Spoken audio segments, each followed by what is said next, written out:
हरे रामचंद्र पद जय शंकर हरि ओम जय जय सिया राम। बोले गौरी शंकर भगवान की जय हो।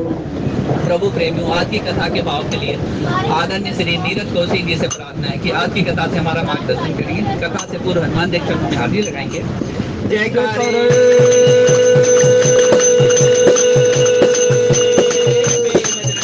हर हर महादेव। आदरणीय श्री नीरज कौशिक जी। आज सुबह भी नहीं आया।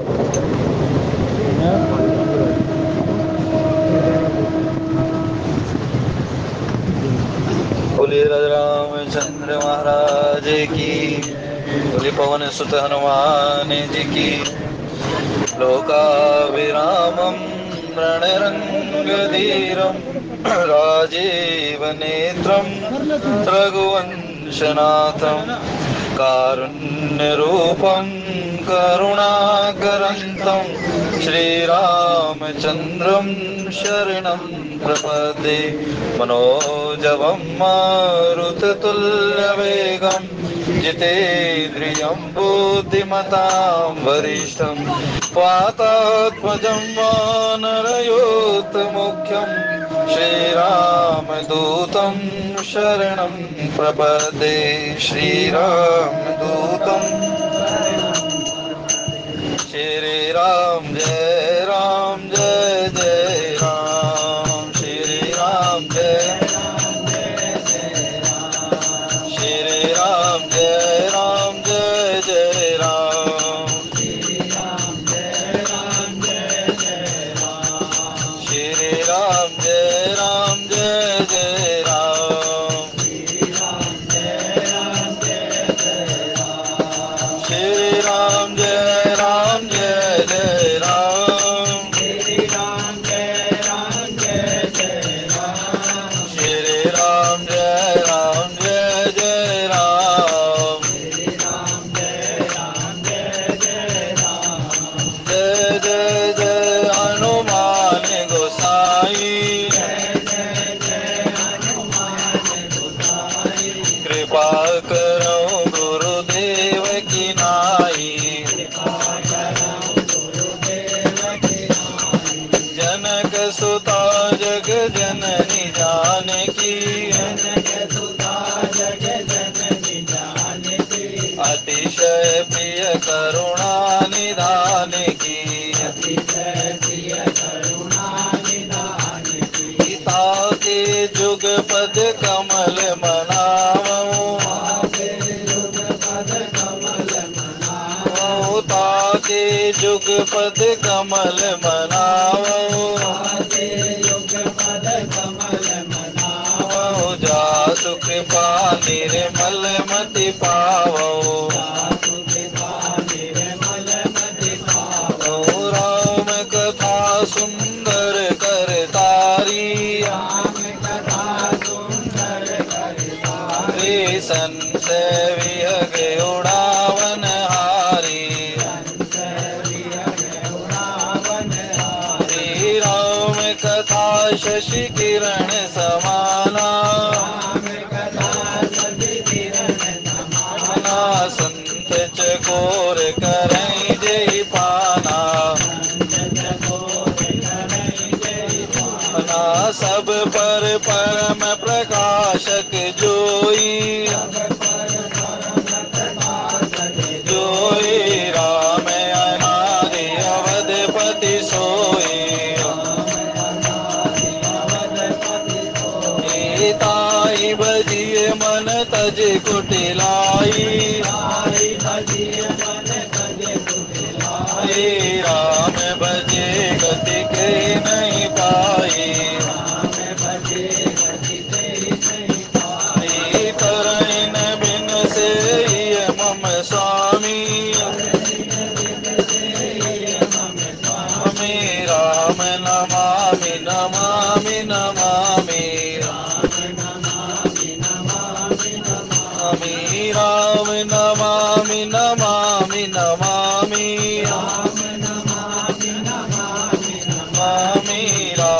नमामि नमामि नमामि नमामि। नमामि श्री गुरु चरण सरोज रज निज मन मुकुर सुधार वर्णौ रघुवर विमल यश जोदायक फल चार सियावर राम जय जय राम मेरे रामो समदीन न दीन हित तुम समान रघुवीर अस विचार रघुवंश मणि हरहु विषंभव वीर सियावर राम जय जय राम मेरे प्रभु जय राम राम अमित गुण सागर था कि पावई को संतन सन जस किछु सुनयो तुम ही सुनावो सोई सियावर रामचंद्र पद जय शरणम शंकर हरि ओम जय जय सिया बोलिए रामचंद्र महाराज की। आप सभी के हृदय में स्थित परम ज्योति स्वरूप परमात्मा श्री राम भक्ति स्वरूपा माता जानकी को मेरा प्रणाम। जय सिया राम। श्री रामचरित मानस के अंतर्गत द्वितीय सोपान श्री अयोध्या कांड। इस पर पहले ही चर्चा हो चुकी है कि यदि अयोध्या कांड को सुनना है, अयोध्या कांड में चलना है, तो आपको अवध का निवासी होना पड़ेगा, तभी वास्तव में इसके आनंद को ले पाओगे भाई।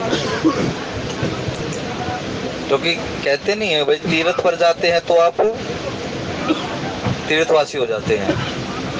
गृहस्थ में रहते हो, एक ही व्यक्ति है, गृहस्थ में रहता है तो गृहस्थी है, तीर्थ पर रहता है तो तीर्थवासी है, और वो यदि ब्रह्मचर्य में रहता है तो वो ब्रह्मचारी है।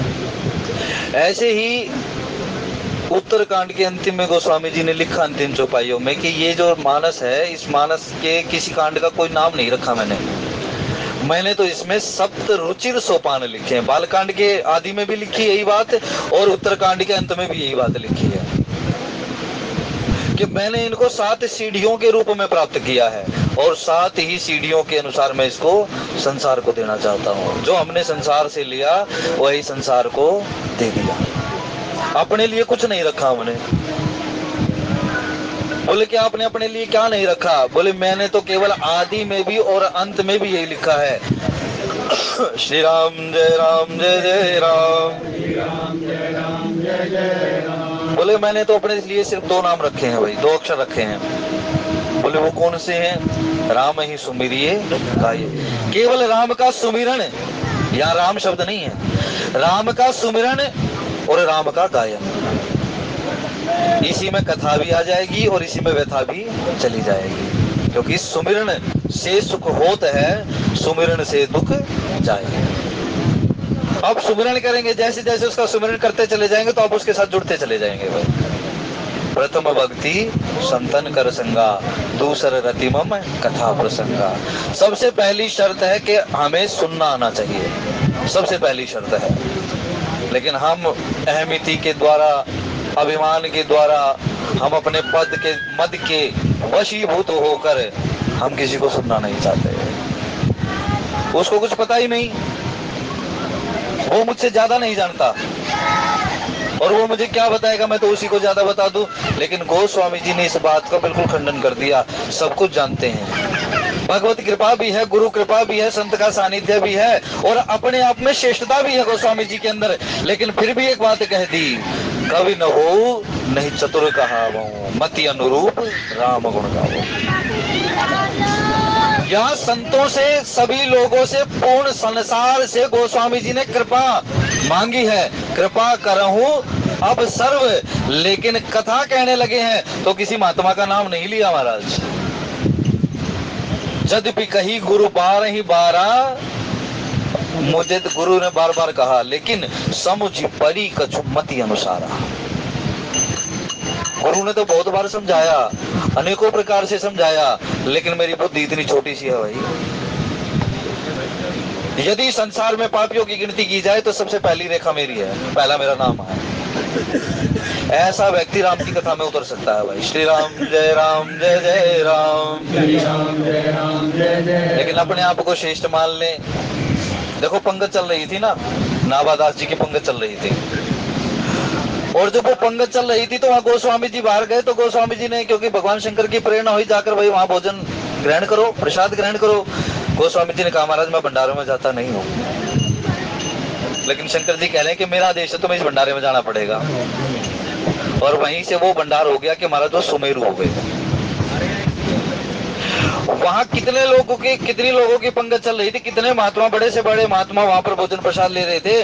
गोस्वामी जी को जब स्थान नहीं मिला तो उनके चरणों की पादुकाओं के पास बैठ गए और कहते मैं प्रसाद डालना है ना, मेरा प्रसाद इसी में डालना। कहने का मतलब कि जहां महात्मा बैठे हो, जहां भगवत चर्चा चल रही हो, वहां अपनी बुद्धि ज्यादा नहीं लगानी चाहिए। राम ही सुमिरिए लाइए ही राम। यदि चर्चा ही करनी है तो राम की चर्चा करो भाई, सब कुछ मिल जाएगा। तो स्वामी जी ने समझाया, महात्मा लोग बैठे हैं तो महात्माओं के, और वस्तुतः तो यदि भगवत चर्चा चल रही है और भगवत चर्चा कोई महात्मा कर रहा है तो हमें वहां चुप रहना चाहिए। प्रथम भक्ति संतन कर संगा, तब कहीं जाकर दूसरा रति मम कथा प्रसंगा, तब जाकर उन कथाओं में, उन प्रसंगों में रति होने लग जाती है। और यही रति जो है मति बदल देगी, और उस मति से ही हमारी गति का मार्ग प्रशस्त होगा भाई।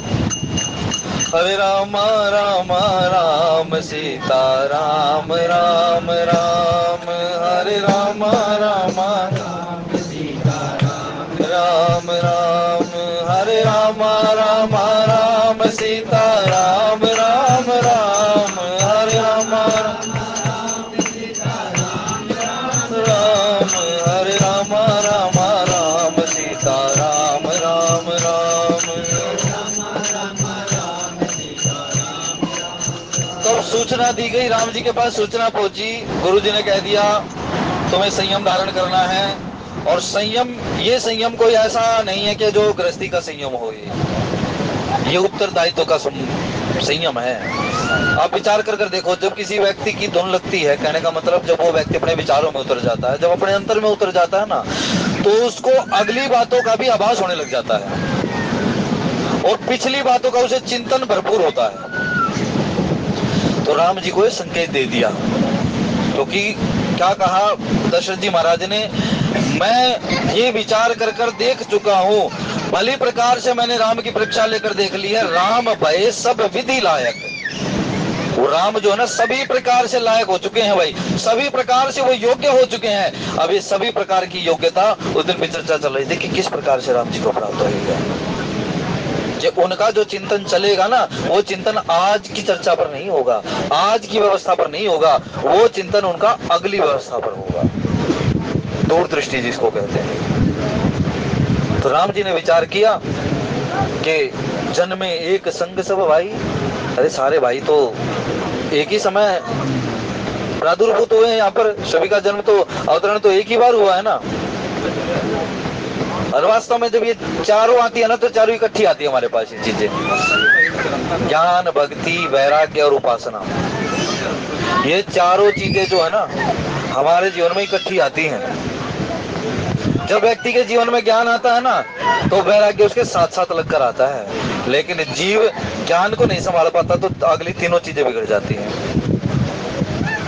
एक छोटी सी चीज है ज्ञान, लेकिन इस ज्ञान को प्राप्त करने के लिए मानस कहती है ज्ञान अगम प्रत्यूहने का। कितनी छोटी सी चीज है, किसी को भी कह दो ज्ञानी, किसी को भी, और बड़ा खुश हो जाएगा वो अपने आप को ज्ञानी मानकर कि आपको तो सब कुछ पता है। लेकिन कहा यही ज्ञान जो है ना, ज्ञान नहीं समझ पाता हमारे से, तो हमारा वैराग्य पुष्ट नहीं हो पाता। वैराग्य का मतलब ये नहीं कि किसी संन्यास में जाकर बैठ जाओ, किसी वन में जाकर बैठ जाओ, या किसी तीर्थ में जाकर वहां आश्रम ले लो, वो संन्यास नहीं है, उसका नाम वैराग्य नहीं है। वैराग्य का मतलब है कि हमारी वृत्तियों का निरोध हो जाए, हमारी वृत्तियां संयमित हो जाए। हम उस गीता में जो बताया गया वो सूत्र है कि एक कछुआ अपनी समस्त इंद्रियों को जब समेट लेता है और केवल एक में रह जाता है, जिसका नाम है वैराग्य, इसको कहते हैं। विदुर नीति का जो पहला अध्याय है, विदुर नीति का जो पहला अध्याय है, उस पहले अध्याय में कम से कम भी 18 श्लोक लिखे विदुर जी महाराज ने, जो केवल और केवल ज्ञानी के लिए हैं कि ज्ञानी कौन होता है। जब राम जी ने उन ऋषियों के सामने जब अपने वैराग्य को प्रकट किया, क्या मैं तो सब कुछ छोड़ना छाड़ना चाहता हूँ, मैं नहीं करना चाहता राज्य। तो वहां विभिन्न ऋषियों ने उन्हें विभिन्न प्रकार से समझाया है, एक ऋषि ने नहीं समझाया कोई इनको। श्री राम जय जय राम। इसीलिए एक चीज है भाई, तो राम जी ने कहा इस अयोध्या में ज्ञान भी इकट्ठा आया, वैराग्य भी इकट्ठा आया, भक्ति भी आई और उपासना भी इसमें आई, लेकिन अवध संभाल नहीं पाया इन विचारों को। एक ज्ञान को ही नहीं संभाल पाए, राम जी की वृत्ति को नहीं जान पाए। तब उन्होंने कहा जन में एक संग सब भाई, भोजन सेन केली लड़काई। चारों भाई एक ही साथ आए, समस्त क्रियाएं एक ही साथ करी, जैसे भोजन हो गया, उसके बाद कर्ण वेद उपवीत भी आहा, संग संग पर सब भय उछाहा। हमारे जो कर्ण छेदन हुए, जो हमारा यज्ञोपवीत हुआ, आदि आदि जितने भी उत्सव संग हुए वो सारे एक साथ ही हुए। यज्ञोपवीत भी एक ही साथ हुआ हमारा, यानी हम पात्र भी एक ही साथ बने हैं। लेकिन उन चारों पात्रों में से ऐसा मुझ में क्या देखा इन्होंने जो मेरे तीन भाइयों में नहीं देखा। और ये हमने गुरुजनों के माध्यम से सुना कि आगे जो भरत जी का चरित्र आया है ना, भरत जी महाराज को 12 साल अपने ननिहाल में रहना पड़ा, और यही 12 साल भगवान राम ने विवाह के पश्चात यहाँ गुजारे हैं। जो ये प्रकरण चल रहा है ना, अब ये राज सिंहासन का अभिषेक का जो प्रसंग चल रहा है, 12 साल के बाद चला ये प्रसंग। और इतने 12 साल तक भरत जी महाराज ननिहाल में रहे, वो क्यों? उनके नाना ने कहा, गुरुजनों के मुखी की बात है ये, संतन सन जस कच्ची सुनाई। उन्होंने कहा कि उनके नाना ने बात कही कि बोले तुम यहीं रहो, क्योंकि वो पहले ही प्रतिज्ञा पत्र ले चुके हैं दशरथ जी महाराज से कि कैकेयी के गर्भ से ही कैकेयी का पुत्र ही अवध का राजा होगा। और उन्होंने उसकी पूरी भूमिका भी बांधी कि यदि हमने इसको राजा बनाना है तो इसको पारंगत भी करना पड़ेगा। राम जी को पारंगत करने की आवश्यकता नहीं पड़ी इतनी, दशरथ जी महाराज ने उतने सालों में जान लिया कि मेरा राम पात्र हो गया है। लेकिन नाना ने सोचा कि मेरा भरत अभी पात्र नहीं हुआ, मैं इसको पात्र बना दूं। तो कहा 12 साल तुम यहीं रहो, राजकाज कैसे चलाना है, मंत्रियों के साथ कैसा कुछ करना, कैसी मंत्रणा करनी है, या उनको किस प्रकार से अपने हित में रखना है, प्रजा को किस प्रकार से आप समझ सकते हो, ये सारे प्रकरण आप देखो। भरत जी महाराज को गुरु सिखाए गए, लेकिन फिर भी जब अवध में प्रवेश किया तो अवध उनके विरुद्ध खड़ी थी। लेकिन राम जी अयोध्या में ही रहे और अयोध्या उनके संग खड़ी थी। इसीलिए भाई किसी को जानना है तो उसका संग करना बहुत आवश्यक है। भरत जी महाराज को अवध जान नहीं पाई क्योंकि भरत जी महाराज के संग हुआ ही नहीं अवध को, और राम जी साथ रहे इसीलिए उन पर प्रीति ज्यादा रही। लेकिन देखो जो संग नहीं रहा वो संग लेकर चला, और जो संग रहा वो साथ छोड़कर चला। श्री राम जय जय राम।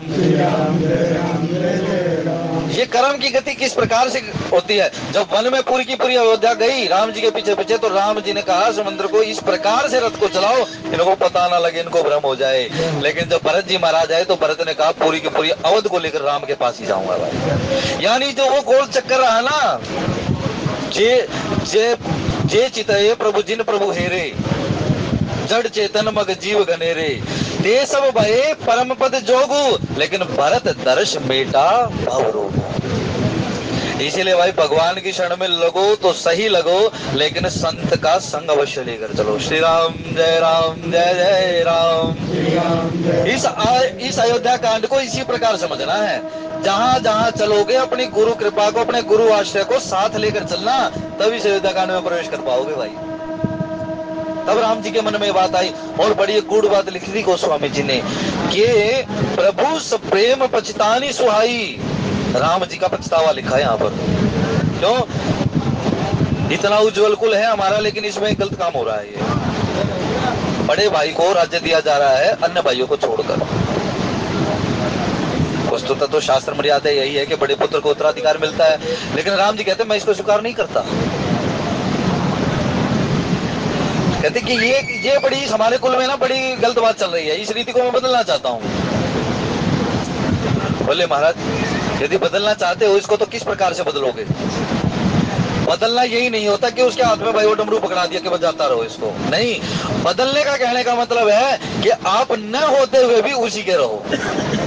राम जी ने उस चित्रकूट में जब भरत जी महाराज लेकर गए ना सारी सामग्री, तो राम जी ने इस अयोध्या के राज्य को स्वीकार किया है। कोई ये कह दे कि नहीं स्वीकार किया है,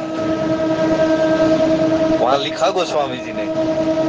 ठीक है भरत, तुम मानते हो तो मैं स्वीकार करता हूं, लेकिन निभाना तुम्हें पड़ेगा। मैं पिता के वचन निभाऊंगा, तुम मेरा वचन निभाओ, क्योंकि बड़ा भाई भी पिता के समान ही होता है भाई। श्री राम जय राम। बड़े भाई को भी पिता का ही दर्जा दिया गया है। उन्होंने कहा मैंने उनका आदेश माना है, तो मेरे आदेश की पालना करो। भरत जी महाराज ने कहा महाराज पालना तो कर लूंगा, लेकिन उस पालना करने के लिए आपका स्वरूप भी तो मेरे पास होना चाहिए ना, क्योंकि आपने जो वन गमन किया तो पिता थे, लेकिन अब मैं अयोध्या को गमन करूंगा तो मेरे पास कुछ नहीं है। प्रभु करि कृपा पावरि दीनी, सादर भरत शीश धर लीनी। मंगल भवन अमंगल हारी, द्रवाऊ सुदशरथ अजिर बिहारी। तो अवलंब लेकर चलो, आशा लेकर चलो, अपने गुरु आज्ञा को लेकर चलो, अपने गुरु मंतव्य को लेकर चलो, और अपनी गुरु परंपरा को लेकर चलो भाई। ईश्वर पर दृढ़ विश्वास हो और गुरु वचनों का आश्रय हो, तो मार्ग कठिन से कठिन मार्ग भी निभ जाएगा।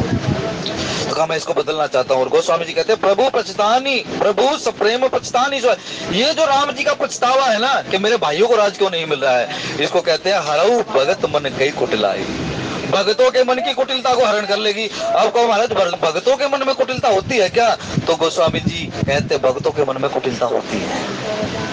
बोले वो कैसी कुटिलता होती है? 3 प्रकार की कुटिलता बताए। यहाँ हम एक ही पर चर्चा करेंगे क्योंकि अन्य 2 व्रत हैं।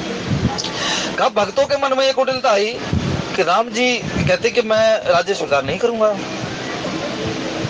राम जी कहते हैं कि मैं राज्य स्वीकार नहीं करूंगा, लेकिन यहाँ पर उन्होंने क्या कहा कि भरत जी महाराज को कहकर राज्य तो स्वीकार कर लिया। तो कहते हैं और देवताओं के मन में भी ये कुटिलता आई, क्योंकि देवता भी हैं तो भगवान के भगत ही ना। यद्यपि देवता हम अधिकारी, यद्यपि तो महाराज हम देवता हैं, हम सभी प्रकार से अधिकारी हैं, लेकिन भोग विलास के अंतर्गत आकर भोग विलास को स्वीकार करके नाथ तो भक्ति विसारी है। तुम्हारी भक्ति को विसार दिया भाई। पार्वती जी कहती हैं भगवान शंकर को, यद्यपि जोशिता नहीं अधिकारी, दासी मन क्रम वचन तुम्हारी। लेकिन महाराज मैं अधिकारिणी तो नहीं हूँ, लेकिन फिर भी मैं आपकी मन क्रम वचन से दासी हूँ। हनुमान जी महाराज से भगवान राम ने पूछा, मन क्रम वचन जो मेरे मन से वचन से कर्म से मन क्रम वचन जाही मेरी गति है। जिसको मेरी गति है, जो तीनों प्रकार से मेरे साथ जुड़ा हुआ है, तो सपने हूँ, उसको सपने में भी कभी दुख हो सकता है क्या? हनुमान जी महाराज कहते हो सकता है, हमारा सपने में भी दुख हो सकता है। भरत जी महाराज को सपने में ही दुख हुआ। ये शत्रुघ्न ने जब पूछा भैया आप इतने चिंतित क्यों हो, तो उन्होंने कहा मुझे अवध पुरी की जो संभावित घटनाएं है ना, मुझे वो प्रतीत हो रही है। ऐसा लग रहा है कि उस अवध में कुछ अनुचित घट रहा है। ये स्वप्न ही तो था ना, और प्रातः का स्वप्न था भाई। श्री राम जय राम जय जय राम। तो इसीलिए इस रामचरितमानस से शकुन भी मिल जाएंगे, अपशकुन भी मिल जाएंगे, इससे मंगल भी मिल जाएगा महाराज, और इससे वो परमानंद भी मिल जाएगा। केवल अयोध्या कांड को बिल्कुल ध्यान पूर्वक सुनना चाहिए। तही अवसर आए लखन मगन प्रेम आनंद, सन्माने प्रिय वचन कही रघुकुल कैरव चंद। सियावर राम जय जय राम मेरे राम जय जय राम। कहते ही अवसर आए लखन। और जब राम जी विचार कर रहे थे कि मेरे भाइयों को क्यों नहीं मिला ये राज्य, मुझे क्यों मिल रहा है, तो उसी समय भरत जी महाराज आ जाते हैं मगन प्रेम आनंद। और लखन जी महाराज की जो स्थिति है ना, वो बड़ी प्रेम और रूपी आनंद में है। हम प्रेम में ही फंस जाते हैं, हम आनंद तक नहीं पहुंच पाते। राम सुखदास जी ने कहा सुख भी 3 प्रकार का होता है। हम पहली सीढ़ी पर गिर जाते हैं, हम पहली सीढ़ी से ऊपर ही नहीं उठ पाते, सुख की भी पहली सीढ़ी से नहीं उठ पाते। तो सुख से ऊपर प्रेम, और प्रेम से ऊपर आनंद, और आनंद के पश्चात ब्रह्मानंद, और उसके पश्चात परमानंद। ये सीढ़ियां हैं। बताओ कितनी सीढ़ियां पार नहीं करनी पड़ेगी वो परमानंद की स्थिति, उस ब्रह्मानंद की स्थिति। मम गुण गावत पुलक शरीरा, गद गद गिरा नयन बनीरा, कामादिक मद दम्बन जाके, तात निरंतर बस में ताके, जाते बेगी द्रवऊ में भाई, सो मम भगति भगत सुखदाई। श्री राम जय राम जय जय राम, श्री राम जय राम जय जय राम। जाते बेगी द्रवों में भाई, भरत जी महाराज को कहा ये बात, मैं जिससे बहुत जल्दी रीझ जाता हूँ, सो मम भगति भगत सुखदाई। वो मेरी भक्ति है और वो वो भक्तों को सुख देने वाली है। इसीलिए भाई भक्ति तात अनुपम सुख मूला। यदि सुख भी मिलेगा, यदि सुख भी अनुभूत होगा तो इस भक्ति के मार्ग पर ही होगा। इस संसार के साधनों में यदि कोई व्यक्ति सुख देखना चाहे तो वो सुख नहीं है, वो लालसा है। श्री राम जय जय राम। संसार के साधनों में हम सुख प्रतीत करते हैं कि मुझे सुख मिल गया भाई, बड़ी सावधानी से और बड़ी अच्छे आराम से मैं जा सकता हूँ, नहीं। लेकिन हम आत्मा कहते हैं कि सुख का नाम क्या है? सुख का नाम वही है जो भक्ति में प्रवेश मिल जाए, बस उस समय मानना कि हाँ अब मैं सुखी हो गया हूँ। तो उस समय लक्ष्मण जी महाराज आए और लक्ष्मण जी महाराज बड़े प्रेम रूपी आनंद में मग्न थे। सन्माने प्रिय वचन कही, राम जी ने बड़े सुंदर वचन बोलकर, मृदु वचनों को बोलकर लक्ष्मण जी महाराज का सम्मान किया है। राम जी बड़े भाई हैं, लक्ष्मण जी छोटे भाई हैं, लेकिन यहाँ गोस्वामी जी ने शब्द लिखा सन्माने। राम जी ने बड़े सुंदर वचन कहे लक्ष्मण जी महाराज को और उसका सम्मान किया। इसीलिए कहे ना भाई, शब्द वशीकरण एक मंत्र है, तज दे वचन कठोर, सुख उपजत चहु। ये शब्द ही ऐसे हैं जो दूसरे को सुखी कर देते हैं, और शब्द ही ऐसे, शब्द संभारे बोलिए, शब्द के हाथ न पाओ, एक शब्द घायल करे और एक शब्द बैतार दे। बस एक शब्द तो ऐसा है जो पार कर देता है, क्योंकि ये शब्द ही ऐसा है जो गुरु से मिलता है हमें। ये शब्द ही ऐसा है जो परमात्मा के स्वरूप को अनुभूत करवाता है हमें।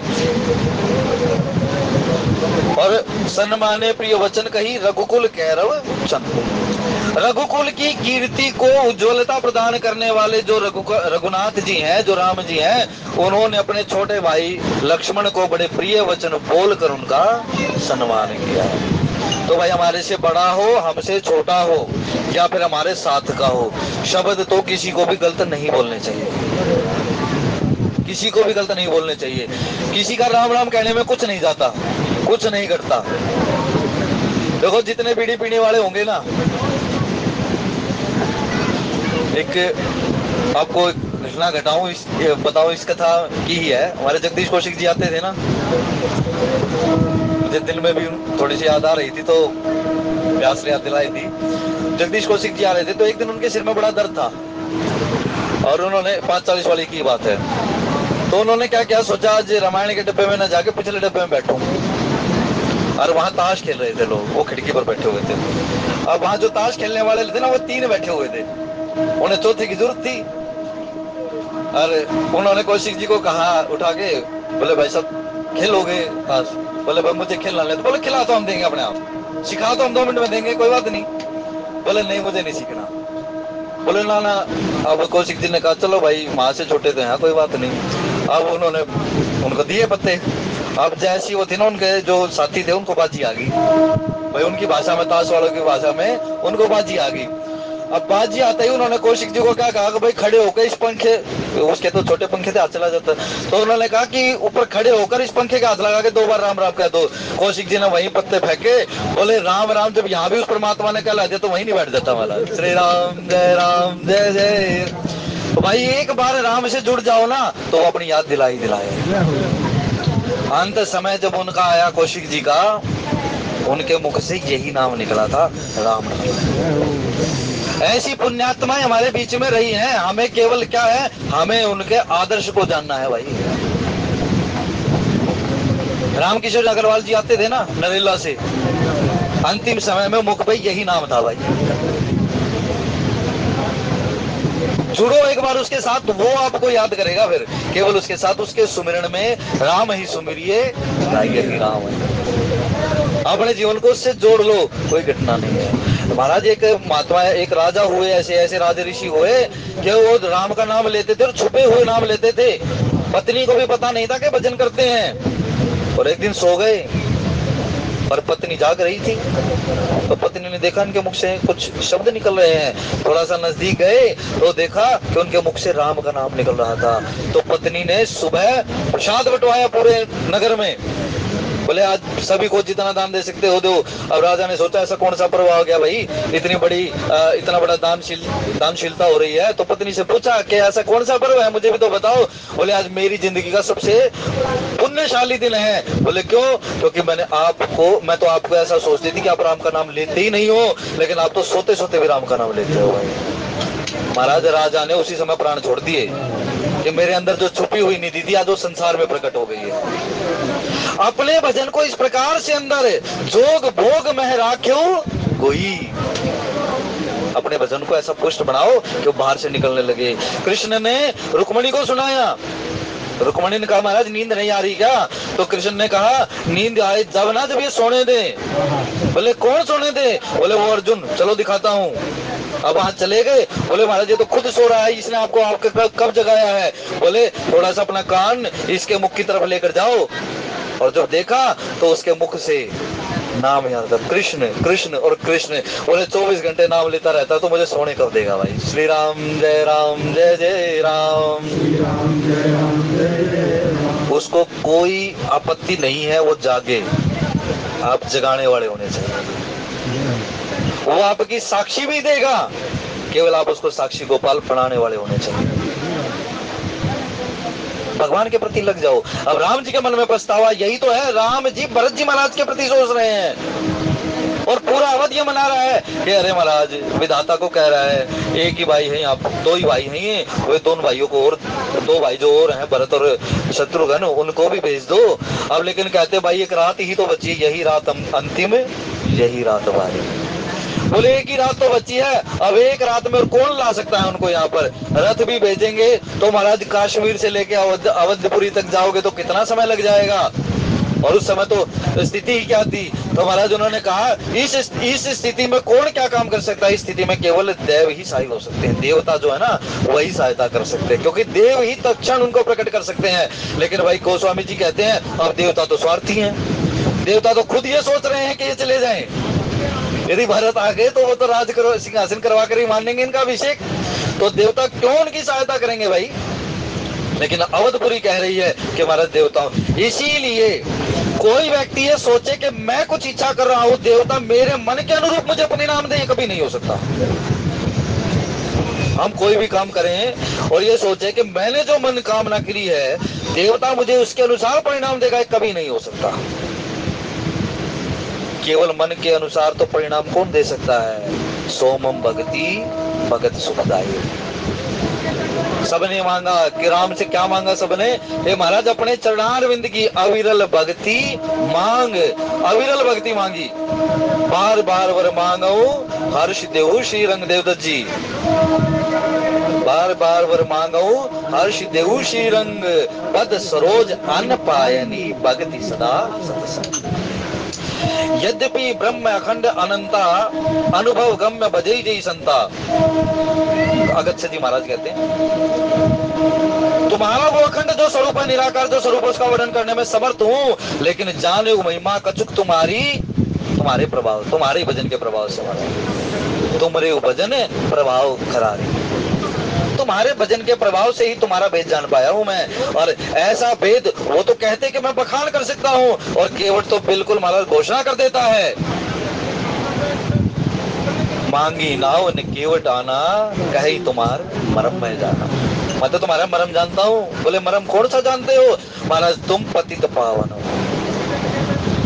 तेरा है नाम दुनिया में पतित पावन सभी जाने, तेरा है नाम दुनिया में पतित पावन सभी जाने। वो ब्रह्मानंद नैनों से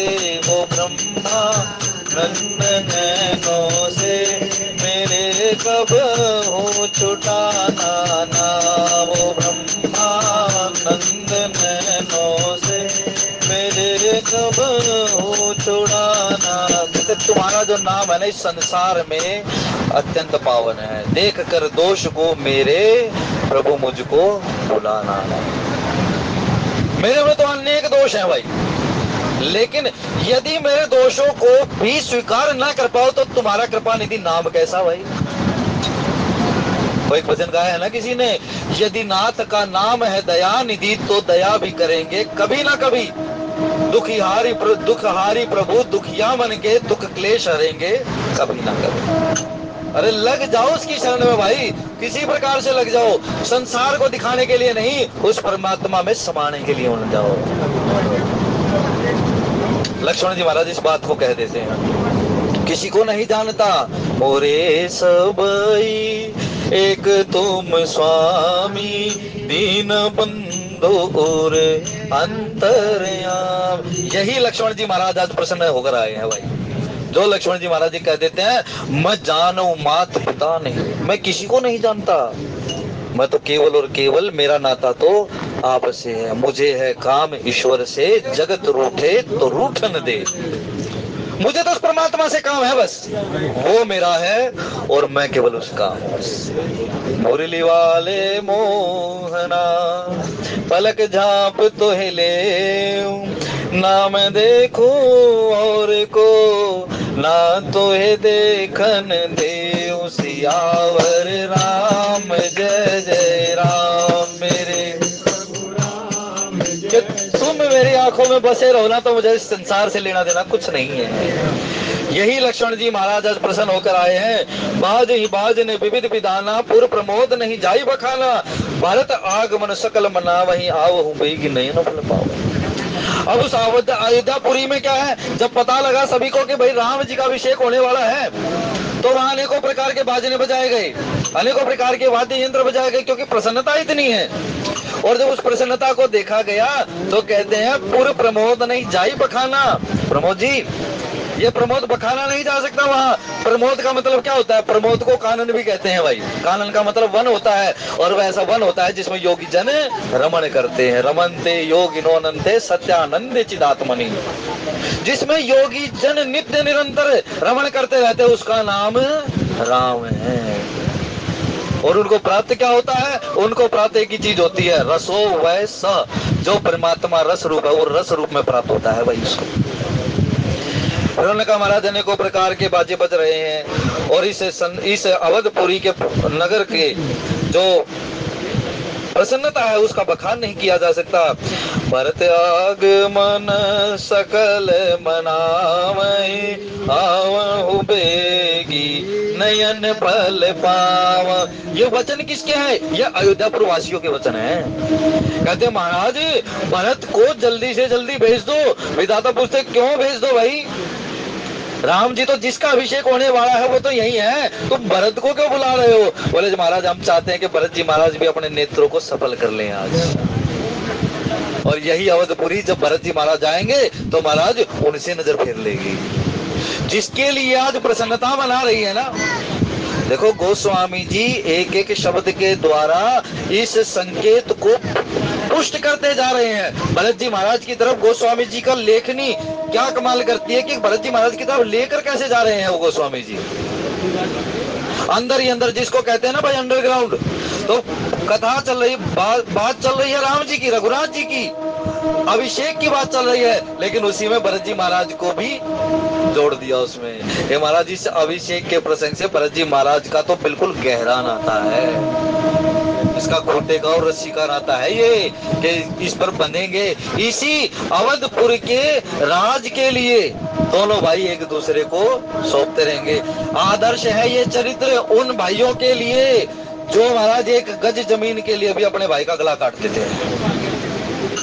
बड़ी विकट स्थिति है भाई ये। कुछ तो आज जमीन रही नहीं लोगों के पास, और जिनके पास जमीन है उनके पास लोग नहीं रहे।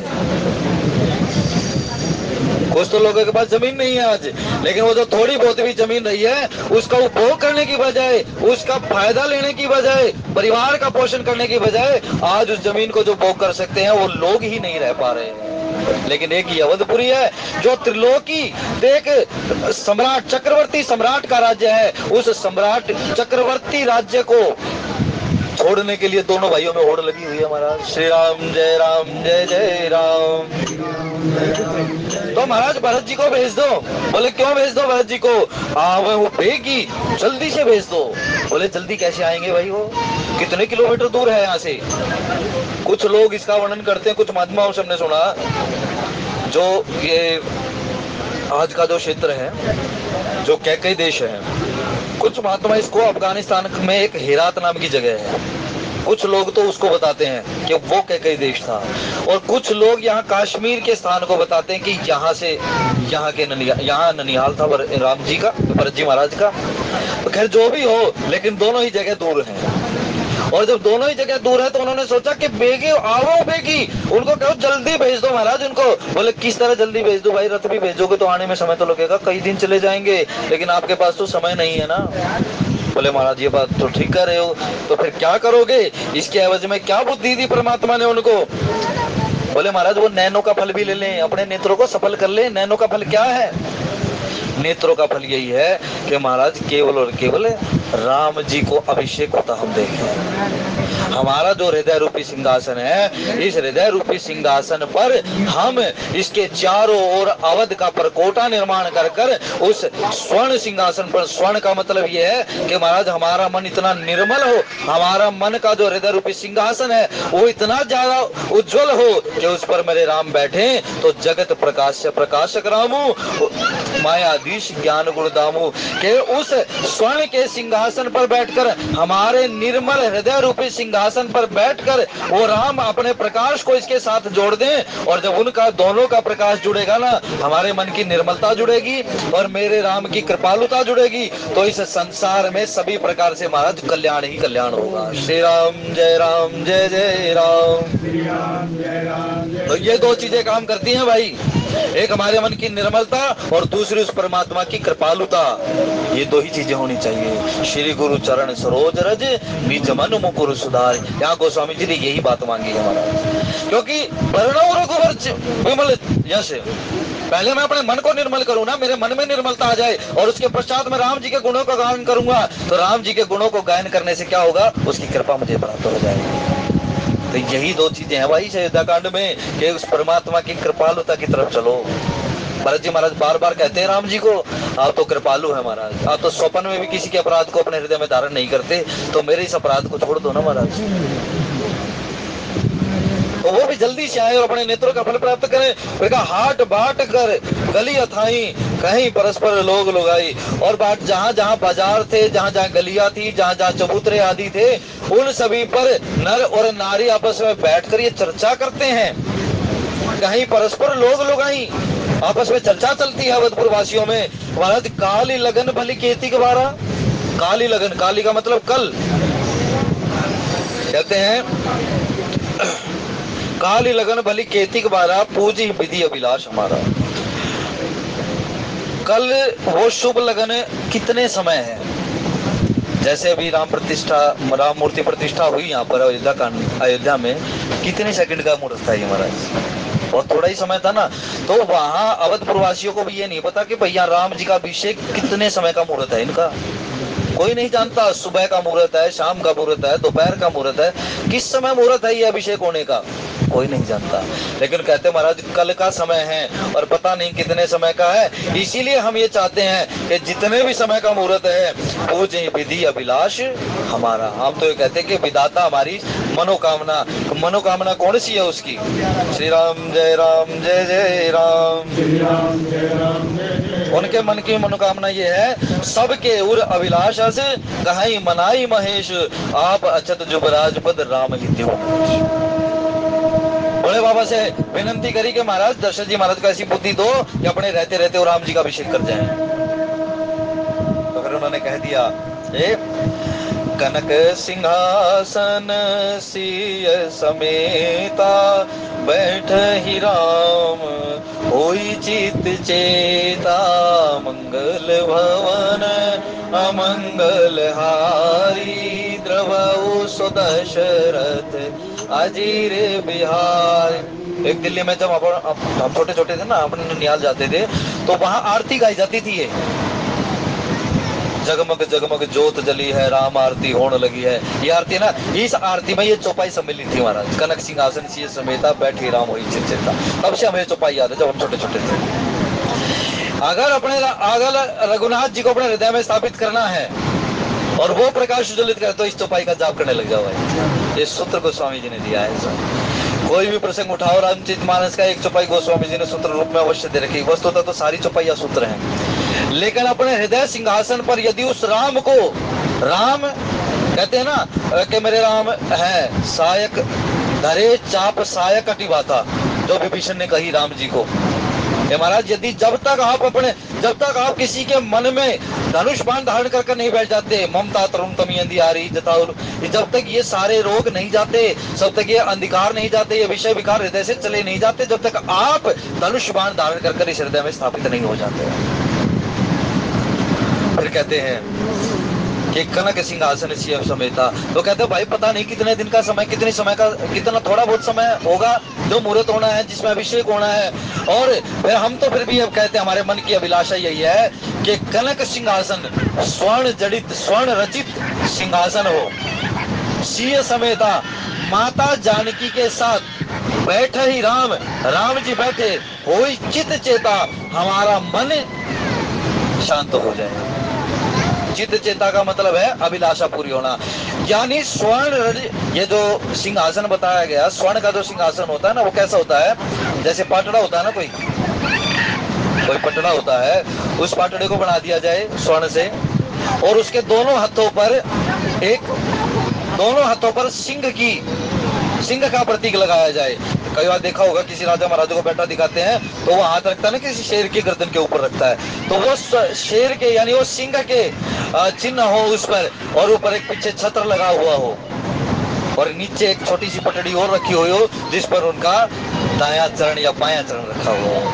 ऐसी उस राम राजा की जो छवि है, और उनके वाम भाग में जो है वो जनक नंदिनी, जनक सुता जग जननी जाने की, अतिशय प्रिय करुणा निदान की, ताके जुग पद कमल मनावो, जासु कृपा निर्मल। जब इस राम राजा का जब चिंतन करना ना, तो जानकी जी का पहले चिंतन कर लेना भाई, क्योंकि जब किसी का ऐश्वर्य देखते हैं ना तो मति भ्रम हो जाता है। जब राम जी को राजा रूप में देखोगे ना तो राम जी का माधुर्य भूल जाएगा, राम जी का ऐश्वर्य ही दिखाई देगा। इसीलिए कृष्ण ने जो लीला करी वो माधुर्य की करी भाई। ऐश्वर्य तो रहा लेकिन उनकी लीलाओं में माधुर्य ज्यादा रहा, तो इसलिए उन्होंने कहा कि राम जी स्वर्ण के सिंहासन पर बैठे हुए हो, जानकी जी उनके वाम भाग में बैठी हुई हो, और उनको देखकर, उनकी छवि को देखकर हमारे मन की मानो अभिलाषा पूरी हो जाती है। ऐसी भावना करो ना, मानसिक पूजा करो अपने राम की कि मेरे मन में राम बैठे हैं, उनके वाम भाग में जानकी जी हैं, और उनके वाम भाग में भरत जी महाराज खड़े हुए हैं, जानकी जी के वाम भाग में भरत जी महाराज खड़े हुए हैं, और राम जी के दाएं भाग में लक्ष्मण जी महाराज चवर डुला रहे हैं, पीछे शत्रुघ्न जी महाराज चवर डुला रहे हैं दोनों पर, उनके छत्र को संभाले रखे हैं, और महाराज चरणों में वो हनुमान जी महाराज बैठे हुए हैं। इस छवि को अपने हृदय में धारण करो। उन्होंने कहा ऐसे मेरे राम राजा जो है मेरे हृदय में स्थापित हैं, और हनुमान जी महाराज ने राम जी के उस दाएं चरण को अपने हाथों पर धारण कर रखा। सेवक स्वामी, ऐसे जब सेवक के हृदय में वो स्वामी का स्वरूप आ जाएगा ना, तब देखोगे कि हाँ अब प्रकाश हो रहा है इस हृदय में, उससे ज्योति का दर्शन कर पाओगे। हाँ अब मेरे राम स्थापित हो गए। सकल कहीं कब हुई काली, अब सारे लोग कहते हैं कि ये कल पता नहीं कब होगी, हम तो कहते हैं अभी सूरज निकल आ जाए। जैसे उन निम्बारकाचार्य महाराज जी ने किसी साधु के उस भोजन की व्यवस्था करने के लिए नीम के पेड़ के अंदर से महाराज वो सूर्य के दर्शन करा दिए थे। संध्या हो चुकी थी, अरे महाराज वो साधु आए तो उनके संध्या हो चुकी, संध्या के पश्चात भोजन नहीं करते साधु, वहां आ गए और निम्बारक जी महाराज, नींब नाम था उनका, तो उन्होंने महाराज वो देखा और साधु जब उनके पास आए तो उन्होंने कहा महाराज आपकी सेवा, आपकी भोजन सेवा करना चाहता हूँ। बोले अब तो संध्या हो चुकी है, सूरज छिप चुका, सूर्यास्त के मैं भोजन नहीं करता, मैं मेरा नियम है। बोले महाराज, अब उन्होंने कहा यदि गृहस्थी कि मेरे घर पर किसी के घर पर आकर कोई साधु भूखा चला जाए, कोई अतिथि भूखा चला जाए तो उसकी गृहस्थी तो वहीं बिगड़ गई। बोले महाराज नहीं, भोजन तो अभी देखो तो ना सूर्य निकला हुआ है। बोले कहाँ है सूर्य? तो महाराज नीम में से उन्होंने सूर्य के दर्शन कराए, इसीलिए उनका, और ये निम्बारकाचार्य जी महाराज ब्रह्मा के अवतार। तब उन्होंने उनका दर्शन कराया और बोले महाराज देखो सूर्य निकला हुआ है, तब साधु को भोजन कराया। भाई जिस प्रकार से जयद्रथ के वध के लिए भगवान श्री कृष्ण ने सूर्य का दर्शन करा दिया था, जिस प्रकार से उस सती ने अपने पति की प्राणों की रक्षा के लिए सूर्य की गति को अवरुद्ध कर दिया था, जिस प्रकार से राम जी के जन्म के साथ, जहाँ राम जी के जन्म के समय वो सूर्य 1 महीना वहां टिक गया था। सूर्य नारायण भी तो उसी अपने कुल को देख रहा ना। ऐसे ही जो हमारे कुल के पूर्वज हैं भाई, जब हमारी कीर्ति विमल होगी, जब हमारे चरित्र अच्छे होंगे, तो हमारे कुल के जो पूर्वज रहे हैं वो उस आकाश से हमें पूरी पूरी कर आशीर्वाद प्रदान करेंगे। वो देखेंगे कि हमारे कुल की सुन उमाते कुल धन्य, जगत पूज्य सुपुनीत, श्री रघुवीर परायण जहि नर उपज। भगवान शंकर माता पार्वती को कहते हैं उमा वो कुल धन्य है, वो प्रणाली धन्य है, वो गोत्र धन्य है, जिस कुल में भगवान रघुनाथ के चरणारविंद में प्रीति रखने वाली एक भी संतान उत्पन्न हो जाती है। भाई अपने कुल को पवित्र करने के लिए ही राम जी का चरित्र गाओ ना। और राम जी का चरित्र ऐसा नहीं है कि केवल दबूसा है, नहीं, वो ऐसे मर्यादित नहीं है। वो मर्यादित कैसे है? भुज उठाई प्रण कीन, सकल मुनिन के आश्रमी जाय जाय। अपने धर्म पर यदि कोई आघात होने लगे तो अपने धर्म की रक्षा के लिए जो धनुष उठा लेते हैं, ऐसे मेरे राम हैं। आपके धर्म पर कोई आक्षेप करे तो भाई वहां उसका प्रतिकार जरूर करना चाहिए, लेकिन प्रतिकार कब कर पाओगे? जब अपने धर्म का ज्ञान होगा। हम पढ़ना ही नहीं चाहते अपने सदग्रंथों को, हम सुनना ही नहीं चाहते भगवत कथाओं को, तो कैसे प्रतिकार कर पाओगे? कैसे अपने कुल को उज्जवल कर पाएंगे? सुनना चाहिए, अपनी संतान को सुनाना चाहिए। उनको ये आदत इनको व्यसन लगा दो इन ग्रंथों का, कि अपने व्यसन कह रहा हूँ, आदत नहीं कह रहा, व्यसन लगा दो अपने संतानों को कि अपने सदग्रंथों के अलावा कहीं सिर मत झुकाओ। जिन्होंने इन सदग्रंथों के चरणारविंद में, इन सदग्रंथों का आश्रय जिन्होंने ले लिया, इनमें जिनका शीश टिक गया है ना, वो संसार में कभी कहीं और नहीं झुकते हैं। मानव तो अगर चाहे दुनिया को हरा देना, तो उस परमात्मा के चरणों में अपने सिर को झुका देना। एक अटल विश्वास हो, एक टेक रघुनाथ। नानक जी महाराज ने कहा है एक टेक रघुनाथ हो, केवल उस परमात्मा की एक शरण हो। विश्वास करी सवास पर हरिदास जो तब हो ही रहे। अरे जिसको तुम्हारा आसरा है, जिसको तुम्हारा विश्वास है, वही संसार में किसी और का आश्रय नहीं हो सकता। तो वो लोग कह रहे हैं कि कब ये कल होगा भाई, ये रात कब बीतेगी, विघ्न बनाओ दे कुचाली। ये तो जल्दी जल्दी रात को बिताने की कोशिश कर रहे हैं। और देवता लोग कहते हैं कुछ ऐसे योजना बढ़ाओ कि अभिषेक ना हो पाए। देखो घटना होती है ना भाई, 4 लोग बैठे हो और कथा चल रही हो, एक के मन में कुछ और बात चल रही है, तीनों के मन में और कुछ बात चल रही है। जिस प्रकार से एक ही परिवार में 10 लोग हैं तो 10 के मत भिन्न होंगे। एक ही गुरु परंपरा से 2 शिष्य निकले हुए हो, दोनों के भिन्न अलग होंगे। रामानुजाचार्य जी और रामानंदाचार्य जी दोनों एक ही परंपरा से आते हैं भाई, और इनकी प्रथम आचार्य माता जानकी है। श्री राम जय जय राम। ये इस राम मंत्र की दीक्षा देने वाली माता जानकी हैं। इसीलिए मैंने पहले कहा, यदि राम जी के चरणों की कृपा प्राप्त करनी है, यदि राम जी की कृपालुता को प्राप्त करना है, यदि राम की निर्मल भक्ति प्राप्त करनी है, तो जनक नंदनी, उस मैथिली, उस वैदेही, उस मेरी माँ जगत जननी जानकी जी के चरणारविंद में सिर झुका दो, प्राप्त कर लो। तो वो सब लोग बना रहे हैं, कब ये समय आए। समय हो गया वैसे तो, उनका अवधपुरी के बाजे नहीं सुहा रहे हैं। आज की कथा के भाव भगवान शंकर पार्वती, हनुमान जी महाराज और सतगुरुदेव महाराज के चरणों में समर्पित करते हुए कुछ भाव ऐसा रह गया हो भाई जो अपनी बुद्धि स्वीकार ना कर पाई हो, तो आप सभी अपने ज्ञान के द्वारा उसको शुद्ध करें, और ना स्वीकार कर पाए तो उसको भगवान शंकर माता पार्वती के चरणों में समर्पित कर दें। बोले श्याम रामचंद्र भगवान की।